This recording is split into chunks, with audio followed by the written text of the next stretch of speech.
Hello everyone, welcome to ये school. Hubble telescope के बारे में आपने सुना होगा, लेकिन आज हम आपको हबल टेलीस्कोप के जो असल में उत्तराधिकारी है और दुनिया के सबसे बड़े और पावरफुल स्पेस टेलीस्कोप के बारे में बताते हैं। जेम्स वेब स्पेस टेलीस्कोप, जिसे शॉर्ट में JWST या वेब भी कहा जाता है, आज की डेट में दुनिया का सबसे एडवांस टेलीस्कोप है।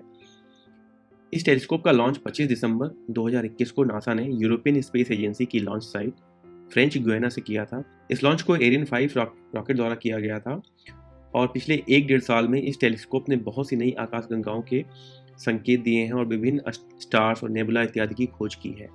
एस्ट्रोनॉमर्स ने इस टेलीस्कोप की मदद से 6 ऐसी मैसिव गैलेक्सीज का पता लगाया है जो बिग बैंग के 600 से 700 मिलियन ईयर्स के बीच में एग्जिस्ट करती थी। आज की इस वीडियो में हम जानेंगे कि जेम्स वेब स्पेस टेलीस्कोप का डेवलपमेंट कैसे हुआ और उसके बनाने का उद्देश्य क्या था, लैग्रेंज पॉइंट 2 यानी L2 क्या है, जेम्स वेब स्पेस टेलीस्कोप और हबल टेलीस्कोप में क्या अंतर है और जेम्स वेब स्पेस टेलीस्कोप के नामकरण की क्या कहानी है। लेकिन हमेशा की तरह इससे पहले कि हम शुरुआत करें, आप सभी से रिक्वेस्ट है कि इस वीडियो को लाइक कर दें और अगर आपने चैनल को सब्सक्राइब नहीं किया है तो उसे भी कर दें। इससे हमें हेल्प और मोटिवेशन मिलता है ताकि हम आपके लिए और अच्छा कंटेंट क्रिएट कर सकें। आइए शुरू करते हैं। जेम्स वेब स्पेस टेलीस्कोप का डेवलपमेंट नासा ने दुनिया की 2 और अग्रणी space agency, European space agency और कैनेडियन स्पेस एजेंसी के साथ किया है। नासा में काम करने वाले वैज्ञानिकों को बहुत पहले ही आभास हो गया था कि उन्हें एक पावरफुल टेलीस्कोप की ज़रूरत है जो हबल टेलीस्कोप के द्वारा की गई जो डिस्कवरीज हैं उसके आगे देख सके, और मिड 90s में एक इंफ्रारेड टेलीस्कोप के प्रपोजल को फॉर्मली अप्रूव किया गया। यह टेलीस्कोप ब्रह्मांड के उन रहस्यों से पर्दा उठाएगी जहां पहले हम देखने में सक्षम नहीं थे। जब हबल टेलीस्कोप को भेजा गया था स्पेस में तो उस समय की जो टेक्नोलॉजी थी और आज की जो टेक्नोलॉजी अवेलेबल है उसमें ज़मीन आसमान का फ़र्क है। हालांकि हबल टेलीस्कोप को समय के साथ अपडेट किया गया, लेकिन फिर भी उसकी कैपेसिटी या कैपेबिलिटी उतनी नहीं है। इनफैक्ट उसका ऑर्बिट भी इतना नहीं है कि वो डीप स्पेस में उन चीज़ों को देख सके या उन रहस्यों से पर्दा उठा सके। अगले 2 दशकों तक नासा अपने सहयोगी एजेंसियों के साथ इस टेलीस्कोप के साथ काम करता रहा, जिससे कि इसके पार्ट्स को बनाना, टेस्ट फैसिलिटी को बनाना और इंडस्ट्री के जो पार्टनर्स थे उनके साथ कोलैबोरेट करना।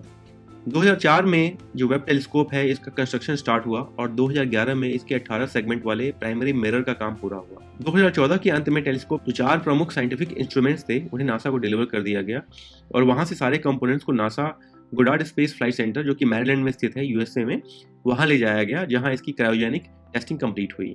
2018 में टेलीस्कोप के जो फ्लाइट कंपोनेंट्स थे उन्हें डिलीवर किया गया और टेलीस्कोप के 2 हॉल्स थे उन्हें कनेक्ट किया गया और आगे 2021 तक इसकी टेस्टिंग और सिमुलेशन चलता रहा। 2021 में से फोल्ड करके लॉन्च के लिए फ्रेंच गुयाना की साइट पर भेज दिया गया, जहां से 25 दिसंबर को इसका लॉन्च किया गया। नासा ने जेम्स वेब स्पेस टेलीस्कोप को मिलियन माइल्स दूर लैग्रेंज पॉइंट 2 पर भेज रखा है, जो इसके लिए एक बहुत ही आइडियल पोजीशन भी है। अब नासा ने ऐसा क्यों किया और इसको L2 पॉइंट को ही क्यों चुना इस टेलीस्कोप को स्थापित करने के लिए, आइए समझते हैं। लैग्रेंज पॉइंट 2, जिसे शॉर्ट में L2 पॉइंट भी कहते हैं, यह एक बहुत ही बेहतरीन उदाहरण है ग्रेविटी और ऑर्बिटल मैकेनिक्स का, जो इसे एक परफेक्ट प्लेस बनाता है इस टेलीस्कोप को पार्क करने के लिए। स्पेस में 5 ऐसे पॉइंट हैं जिन्हें लैग्रेंज पॉइंट्स कहा जाता है। ये ऐसे एरिया है जहां सूर्य और पृथ्वी दोनों की ग्रेविटी के कारण सैटेलाइट का ऑर्बिटल मोशन जो है बैलेंस रहता है। अगर इस पॉइंट पर किसी भी स्पेस क्राफ्ट को रखा जाए तो सूर्य और पृथ्वी दोनों के गुरुत्वाकर्षण के कारण एक फिक्स्ड पोजीशन में रहता है और जो सूर्य और पृथ्वी के रिलेटिव रहती है।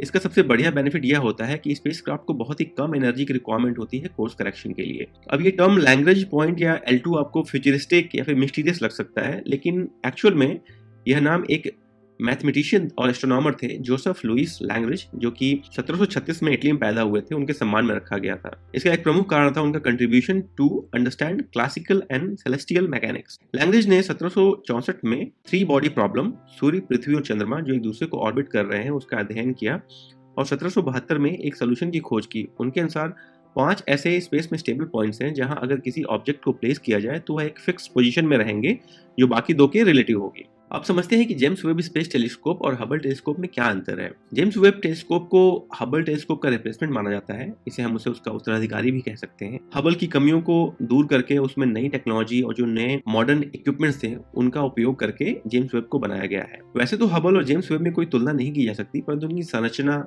और कार्य प्रणाली में काफी बदलाव किया गया है। जैसे एक पहला एग्जाम्पल से हम समझें तो हबल टेलीस्कोप जो है वो पृथ्वी से लगभग 570 किलोमीटर की ऊंचाई पर पृथ्वी के ही चक्कर लगा रहा है, जिसके कारण यह पृथ्वी की तस्वीर लेने में सक्षम नहीं है, जबकि जेम्स वेब टेलीस्कोप पृथ्वी से 1.5 मिलियन किलोमीटर पर लैग्रेंजियन बिंदु पर सूर्य का चक्कर लगा रहा है। इस कारण यह सूर्य और पृथ्वी की तुलना में स्थिर प्रतीत होता है, जिस कारण यह सूर्य के साथ साथ पृथ्वी की तस्वीर लेने में भी सक्षम है। हबल टेलीस्कोप जो है उसका वेट भी लगभग 12,000 किलोग्राम है, जबकि जेम्स वेब का भार लगभग 6200 किलोग्राम है। जेम्स वेब की सूर्य से जो बचाव करने की जो शील्ड है वो हबल की तुलना में बहुत ही बड़ी और चौड़ी है। जेम्स वेब की शील्ड 22 मीटर लंबी और 12 मीटर चौड़ी है। यह हबल से 15 गुना ज्यादा क्षेत्र पर सूर्य की किरणों से बचाव करती है। जेम्स वेब का जो मिरर का व्यास है वो लगभग 6.5 मीटर है, वहीं हबल का जो मिरर का व्यास है वो लगभग 2.4 मीटर ही है।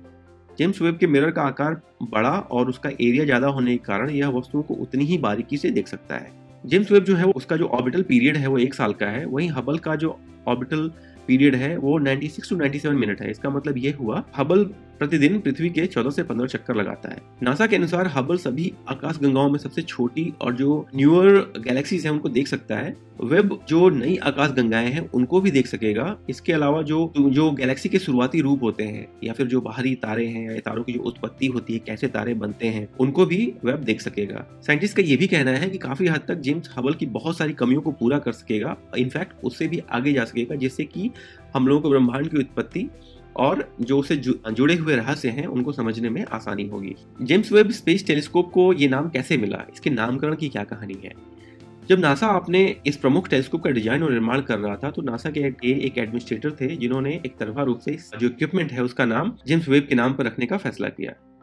जेम्स वेब वो व्यक्ति थे जो अपोलो कार्यक्रम को लीड करने वाले कुशल लीडर माने जाते थे और उन्होंने जो एस्ट्रोनॉट्स थे उनको मून पर भेजने में एक बहुत महत्वपूर्ण भूमिका निभाई थी। हालांकि इसमें बाद में बहुत विवाद हुआ, क्योंकि ऐसा माना जाता है कि जेम्स वेब सरकार में रहते हुए ऐसी पॉलिसीज को इन्फोर्स करने में सहायता की या फिर उनका पक्ष लिया जो कि गे और लेस्बियन लोगों को डिस्क्रिमिनेट करती थी। लेकिन नासा मैनेजमेंट ने इस विवाद के बाद भी टेलीस्कोप का नाम चेंज नहीं किया और जेम्स वेब के स्पेस के क्षेत्र में योगदान को ध्यान में रखते हुए इस टेलीस्कोप का नाम जेम्स वेब के नाम पर ही रखा गया। आपको जेम्स वेब टेलीस्कोप की कहानी कैसी लगी, अपने विचार कमेंट सेक्शन में जरूर लिखें, और अगर अभी तक आपने इस वीडियो को लाइक नहीं किया है तो प्लीज कर दें, और अगर चैनल को सब्सक्राइब नहीं किया है तो उसे भी कर दें, इससे हम लोग को हेल्प मिलेगी। हमेशा की तरह thank you, thanks for your time, thanks for watching.